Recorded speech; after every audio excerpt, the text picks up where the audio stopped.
Avez-vous déjà été hypnotisé, vous, André? Oui, Marc. Mais à ma connaissance, je me suis jamais réveillé.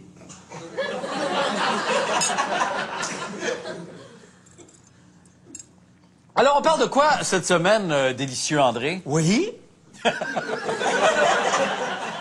Alors, cette semaine, Marc, je me suis intéressé à la psychologie féline. Oh! Oui.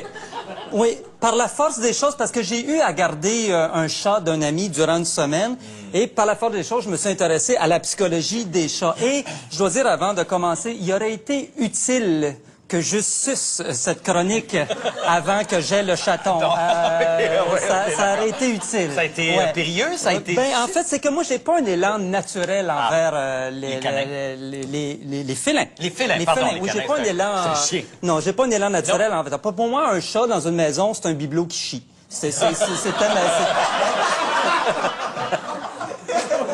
Mais j'ai appris que c'est un peu plus que ça.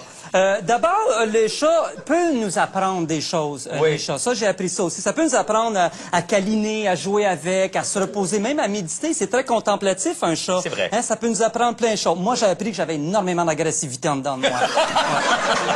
Ça m'a appris ça. Et elle a sorti. Je me sens super dégagé cette semaine. Lui, je sais pas, mais moi, je me sens vraiment super dégagé. Donc, parlant d'agressivité, ça m'amène à l'éducation des chats. Comment on éduque le minou? Donc, le chat, en partant, n'associera pas la punition avec l'acte répréhensible. Il va pas faire, tu sais, comme mettons, quand il gratte ses petites maudites griffes après le bord du sofa, là, Marc, hein, puis que tu en ramènes une garnotte. Il fera pas le lien entre la mornif et le grattage. Ouais. Ah non, c'est étonnant comment il fait pas le lien. Ah ouais, c'est étonnant. C'est étonnant. Non, il fera pas le lien. Donc, là-dessus, ça va nous amener à comment ça va être à nous. Quelque quoi dont où suis-je? Hein?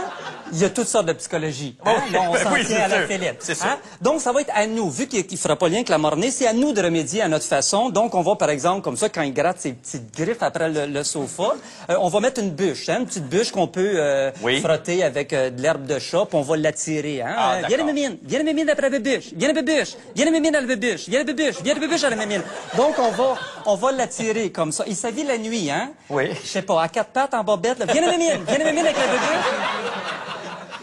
Ça n'a pas été J'ai travaillé l'ego Ah, aussi ben, c'est cette très semaine. bon pour C'est intensif. Donc, on va s'habituer comme ça. Hein? Oui. Il y a, mettons, comme d'autres petits comme toi, il gratte les plantes. Tu sais, dans les plantes, il va gratter la terre là, dans les plantes. Hein? Donc, on peut mettre des roches décoratives qui disent qu'on peut mettre là-dedans. On peut mettre des roches. On peut mettre des pleux d'orange. Ça l'éloigne. Ah oui? Oui, je sais pas. Ça leur pousse. Ouais. Il y a aussi la technique aussi du push-push. Hein? Quand on fait quelque chose avec de l'eau, juste un le d'eau. petit brumisateur. Exact, le vaporisateur. Donc, on peut régler le jet. Moi, je le mettais à raide. Avec un peu de vinaigre. Mais ça, c'est mon... Concoction personnelle à toi. Ça, c'est ma petite touch personnelle. Donc, quand on fait des choses qu'il veut pas, on le push un petit peu. Par contre, moi, quand il grugeait le fil électrique, je le laissais faire. Ouais, ça l'a fait. Donc, ensuite, maintenant, bon, par exemple, le chat des sautes d'humeur. Hein? Ça c'est vrai, l'humeur, c'est un être vivant, quand même. Oui. Donc, ça des sautes. Donc, il peut s'isoler ou devenir très excité. Donc, ça, c'est des signes où il s'ennuie. Oui, ça peut être paf, la même partait. Ah oui? La même partait. Mais lui, encore, il associe pas. J'allais dire tantôt, il associe pas. Et c'est de l'ennui. Et j'allais dire, moi, c'est fait solide. Oui, c'est fait solide. Le chat, oui, il était... Oui, c'est vrai. Oui, c'est fait. Bon, en tout cas, moi, le modèle que j'avais, c'était fait. Il s'ennuie, on va travailler des petits jeux avec lui, hein, pour se rapprocher. Il faut qu'il y ait un lien, oui, c'est vrai, ben. Donc, moi, comme la balle avec une ficelle, c'est toujours un grand plaisir. Hein, mais oui. Donc, il faut jouer avec le sac en papier. Il rentre d'un sac en papier. Oh, en plastique. Hein, les ziplocs, là, c'était ça, ça contient beaucoup, quand même, hein. On a aussi la balle de ping-pong dans le bain. Ça, comme ça, il joue avec la balle, elle revole partout. Puis, tout à coup, hop, ouvre la douche. Hop, mais ça... des fois, ça part vite, hein, comme ça. Donc, ça a beaucoup d'agilité. Ça les hommes les jeux agiles. Tu sais, quand on laisse tomber, on dit tout le chat retombe sur ses pattes, ça, donc c'est très agile. Mais ça, oui et non, pas quand il donne un swing.